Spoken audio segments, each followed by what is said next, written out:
শফিকুল ইসলাম আলম সাহেব তার কথা স্মরণ করে তার বিজে আত্মার সমবেদনা জানাই এবং তাকে ভ্যাকসিনেশন করি আশা করি।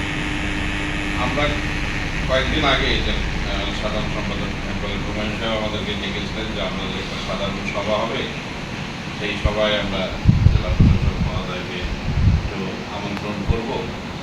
পাশাপাশি ওনার কাছ থেকে আমরা অনেক কিছু নিয়েছি, সেই জিনিসগুলো আমরা এখানে করেছি সুন্দরভাবে সততার সাথে, সেগুলো একটু দেখাবো।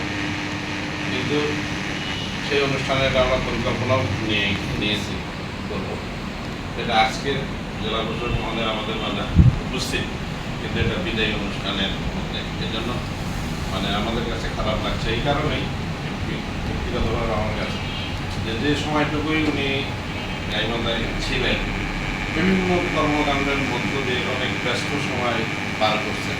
তবে আমার দেখা এবং জানা যে উনি যে কাজটুকুই করত অত্যন্ত সিরিয়াসভাবে করত, গতানুগতিক ভাবে না যে একটা দিবস আসলো বা একটা দিবস পার করাই দিল, এইরকম কিছু না।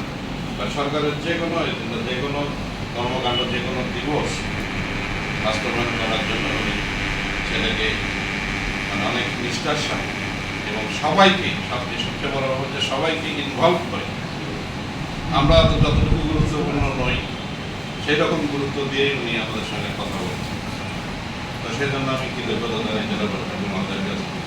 মনে থাকবে অনেকের কাছে, যেমন আনামাই বলতে অনেক জেলা প্রশাসক মহোদয় আসছে গেছে, তো আজও সবাইকে আমরা ওইভাবে স্মরণে রাখতে পারি না। কিন্তু কিছু কর্মকাণ্ডের মধ্যে, বিশেষ করে অল্প সময়ের মধ্যে যে কাজগুলো, বিশেষ করে সামাজিক কর্মকাণ্ড যে আপনি এটা করার চেষ্টা করেছেন এবং আমাদেরকে সবাইকে সম্পৃক্ত করেছেন, বিশেষ করে জনগণকে, এটা আমাদের কাছে অনেক বড় পাওয়া।